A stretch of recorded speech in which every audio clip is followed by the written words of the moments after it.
Un roi, chapitre 2. David approchait du moment de sa mort, et il donna ses ordres à Salomon, son fils, en disant: Je m'en vais par le chemin de toute la terre. Fortifie-toi, et sois un homme.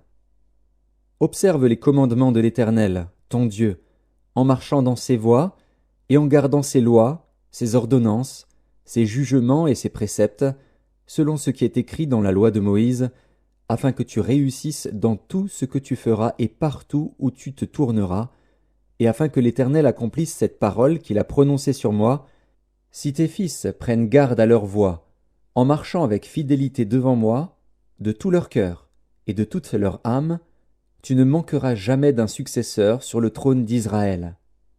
Tu sais ce que m'a fait Joab, fils de Tseruja, ce qu'il a fait à 2 chefs de l'armée d'Israël, à Abner, fils de Ner, et à Amasa, fils de Jéter. Il les a tués. Il a versé pendant la paix le sang de la guerre, et il a mis le sang de la guerre sur la ceinture qu'il avait au rein et sur la chaussure qu'il avait au pied. Tu agiras selon ta sagesse, et tu ne laisseras pas ses cheveux blancs descendre en paix dans le séjour des morts. Tu traiteras avec bienveillance les fils de Barzilaï, le Galaadite, et ils seront de ceux qui se nourrissent de ta table. Car ils ont agi de la même manière à mon égard, en venant au-devant de moi lorsque je fuyais Absalom, ton frère. Voici, tu as près de toi Chiméi, fils de Guéra, benjamite, de Bakurim. Il a prononcé contre moi des malédictions violentes le jour où j'allais à Mahanaïm. Mais il descendit à ma rencontre vers le Jourdain, et je lui jurai par l'Éternel, en disant: Je ne te ferai point mourir par l'épée. Maintenant, tu ne le laisseras pas impuni, car tu es un homme sage, et tu sais comment tu dois le traiter. Tu feras descendre ensanglantés ses cheveux blancs dans le séjour des morts. David se coucha avec ses pères, et il fut enterré dans la ville de David. Le temps que David régna sur Israël fut de 40 ans. À Hébron il régna 7 ans, et à Jérusalem il régna 33 ans. Salomon s'assit sur le trône de David, son père, et son règne fut très affermi. Adonija, fils de Haggith, alla vers Bathsheba, mère de Salomon. Elle lui dit: Viens-tu dans des intentions paisibles? Il répondit: Oui. Et il ajouta: J'ai un mot à te dire. Elle dit: Parle. Et il dit: Tu sais que la royauté m'appartenait, et que tout Israël portait ses regards sur moi pour me faire régner. Mais la royauté a tourné, et elle est échue à mon frère, parce que l'Éternel la lui a donnée. Maintenant, je te demande une chose, ne me la refuse pas. Elle lui répondit: Parle. Et il dit: Dis, je te prie, au roi Salomon, car il ne te le refusera pas, qu'il me donne pour femme Abishag, la Sunamite. Bathsheba dit: Bien, je parlerai pour toi au roi. Bathsheba se rendit auprès du roi Salomon pour lui parler en faveur d'Adonija. Le roi se leva pour aller à sa rencontre, il se prosterna devant elle, et il s'assit sur son trône. On plaça un siège pour la mère du roi, et elle s'assit à sa droite. Puis elle dit: J'ai une petite demande à te faire, ne me la refuse pas. Et le roi lui dit: Demande, ma mère, car je ne te refuserai pas. Elle dit: Qu'Abishag, la Sunamite, soit donnée pour femme à Adonija, ton frère. Le roi Salomon répondit à sa mère: Pourquoi demandes-tu Abishag, la Sunamite, pour Adonija? Demande donc la royauté pour lui, car il est mon frère aîné, pour lui, pour le sacrificateur Abiatar, et pour Joab, fils de Tseruja. Alors le roi Salomon jura par l'Éternel, en disant: Que Dieu me traite dans toute sa rigueur, si ce n'est pas au prix de sa vie qu'Adonija a prononcé cette parole.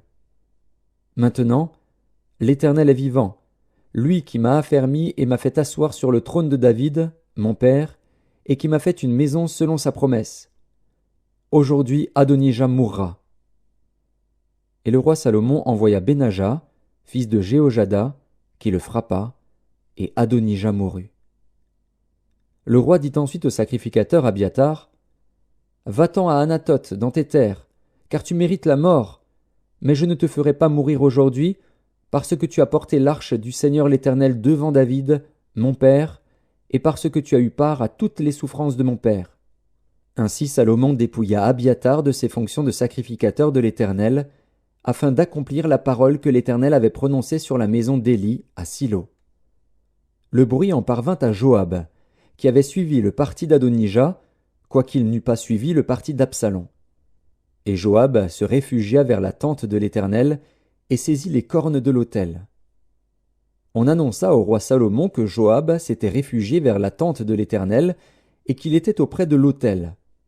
Et Salomon envoya Benaja, fils de Jéhojada, en lui disant « Va, frappe-le. » Benaja arriva à la tente de l'Éternel et dit à Joab « Sors, c'est le roi qui l'ordonne. » Mais il répondit « Non, je veux mourir ici. » Benaja rapporta la chose au roi en disant « C'est ainsi qu'a parlé Joab, et c'est ainsi qu'il m'a répondu. » Le roi dit à Benaja « Fais comme il a dit, frappe-le et enterre-le.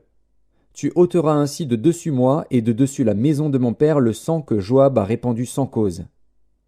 L'Éternel fera retomber son sang sur sa tête, parce qu'il a frappé 2 hommes plus justes et meilleurs que lui et les a tués par l'épée, sans que mon père David le sût.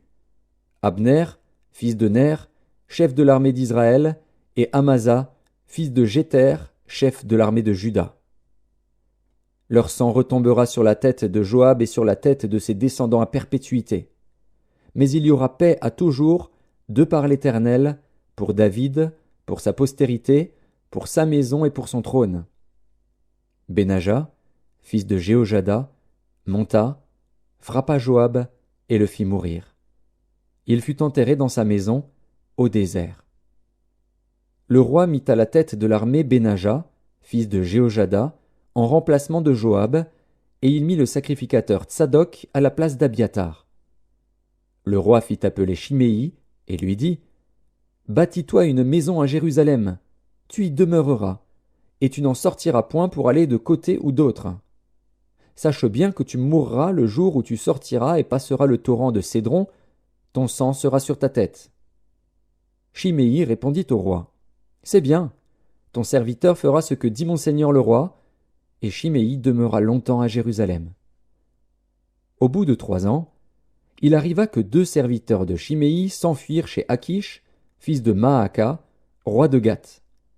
On le rapporta à Chiméi en disant « Voici, tes serviteurs sont à Gath. » Chiméi se leva, sella son âne, et s'en alla à Gath chez Akish pour chercher ses serviteurs.